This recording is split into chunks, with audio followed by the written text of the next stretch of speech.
In this Premiere Pro tutorial, we're going to speed through 20 different things you may or may not know about Premiere Pro.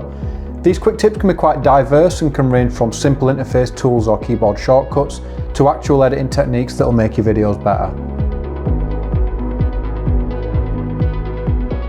Hi guys, and welcome back to Editor's Life. You may know a few of these tips already, so just in case you do, we're going to speed through them really quickly. If you're new to Premiere, hopefully you'll learn quite a few new tricks and techniques that you can use when you're editing videos. If you're an established editor already and you've been doing this a while, hopefully there's at least one or two things in here that you might find useful. First up is the tilde key, and the tilde key looks like this. And what this key allows you to do is to hover over any window in Premiere and press it to go full screen and press it again to come out. You can do this on your effects windows, timeline, project windows, and it's a really quick and useful way of seeing more information. Number two is using the plus and minus keys when you're in your project window. So once you've clicked on this window, you can use these to zoom in and out. You can even use these when you're on icon view, which is a really good way of seeing all your different video thumbnails a lot more quickly and a lot more easily. Third up is a way of consolidating duplicate files, and this is really useful if you're working on a big project and you might have imported the same file multiple times. So we've got this intro title sequence here, and on the left you'll see I've imported it more than once.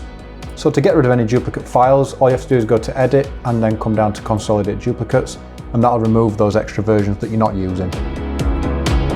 Number four is similar to consolidating duplicates, but instead of leaving the first version that you imported, if you're not using it at all, it'll just remove it from your project window. So you'll see this MXF file at the top that I'm not using. To get rid of anything that's unused, you simply go to Edit and then Remove Unused. It'll not delete the file itself, it'll just remove it from your software. View full screen is our fifth quick tip, and this is something that got introduced in the later versions of Premiere, so if you don't see it, you might need to update. And basically now you can see your edit in full screen on your monitor by just clicking this icon in the top right hand corner. To escape, just press the escape button on your keyboard. Number six is for those of you that don't like the audio waveform style in Premiere Pro. If you're used to an audio waveform that comes from the middle of the graph rather than the bottom, you can do this by clicking on this little menu here and then go into Rectified Audio Waveforms. Uncheck that and you'll see the waveforms look more like what you're probably used to in other audio softwares. Number seven is for those of you that need to import some presets into your Premiere Pro projects. And to do this, you want to go to Effects, mine's in the top left, click on this little menu and then come down to Import Presets. Once you've done this, you can find the preset you've got on your computer, select it and then just press Open, and you'll notice it goes into your presets panel. Number eight is the Roll-in Edit tool, and this is really useful for when you want to change the cut point between two clips. Instead of cutting, for example, the second clip, deleting the excess and then dragging this out, all you have to do is press N on your keyboard and you can drag this wherever you want. You'll notice in the top right you'll get a preview of, on the left, the first clip, and on the right, the second clip that you're going to cut to. Number nine is really useful, and it's for when you need to make micro adjustments to your audio's position in your timeline. By default, you'll be able to move everything in one frame increments. So if I just zoom in and try moving this, you'll see that one frame is the minimum I can move this audio by. So to change this, what you want to do is go to this menu and go to Show Audio Time in Units. And now you'll notice that you can be a lot more precise when it comes to moving your audio. Video will still be restricted to frame by frame increments, but this is really useful for if you just need to time the audio perfectly to a shot. Number 10 is very useful for when you need to insert a clip between two shots that are already on your timeline. Instead of moving one clip to make space and then closing up the gaps, you can now just click on the clip holding Command and just drag it in between the two shots you need to, and you'll see it'll automatically push everything along the timeline. Number 11 is a very quick tip, and it's for those of you that might want to render out a single shot that's on your timeline. Instead of coming in and creating in and out points, you can now just click on a clip and then just press X and it'll create those in and out points for you. If you want to loop your playback in your timeline, you're going to need the loop playback button. If you can't see this, you need to press on this plus icon and then drag it into your buttons window. If we just turn this off for a second and then press play, you'll notice that when it gets to the end it just stops. But by clicking on this button and then doing that again, you'll notice it loops right back to the beginning. This is really useful for those of you that create stories or shorts that need to loop seamlessly. Number 13 is a good way of hiding audio and video layers in your timeline without having to either delete them or turn on and off the visibility for those layers. All you have to do is drag select that shot and press Command Shift E or Control Shift E if you're on Windows, and that'll just hide that clip from your timeline. This is really useful for if you want to hide something, for example in an edit with multiple cameras, and you might want to turn it back on at a later stage.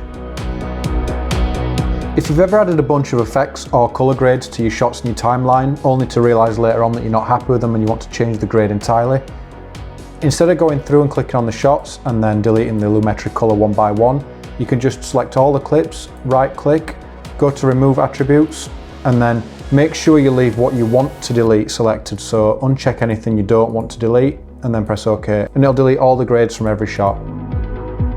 Tip number 15 is for those of you that when you're editing you want to zoom out and see your entire timeline. Instead of using your plus and minus keys to do that, or using this down at the bottom, you can just press the backward slash button on your keyboard and it'll make your timeline fit your window perfectly. If you ever find yourself in a position where you don't want your audio and your video to be linked, I've seen people before wanting to delete their audio and they've done this by locking the video layer and then pressing delete.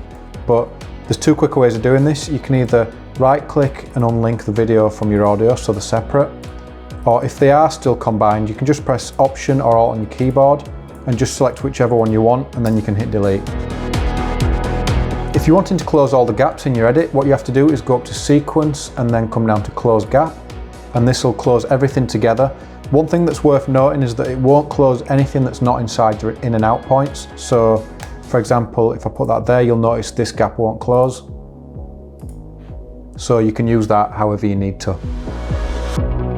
Number 18 is a way to cut multiple clips in the timeline at the same time. So instead of coming through and then doing this, what you can do instead is just hold the Shift key, and wherever you click, it'll delete anything in your timeline. One thing again worth noting is that if a layer is locked, it won't cut that layer. So that can be useful when you want to keep certain layers in your edits. If you ever shoot an interview or some video that's got multiple audio sources that you need to sync up afterwards, you can just simply select all these layers, right click on the ones you want to sync, go to synchronize, hit OK, and it'll sync everything up for you in seconds. And finally, number 20, and this is something that I've only just figured out, which I wish I knew about a lot earlier because it would have saved me a lot of time. Before I go over this, hopefully you found this tutorial helpful. If you did, leaving a like would really help me out, and I've got another 20 tips and tricks coming soon, so feel free to subscribe if that's something that interests you. Right, so if you've ever wanted to scale a mask uniformly and you found yourself, like me, doing this and then scaling up each point one at a time, there's a lot faster way to do it, and all you have to do is wait for this little icon to pop up when you're near one of the points. Press Shift, and then when you drag, it'll scale the entire mask a lot quicker and a lot better than the way I've been doing it for far too long.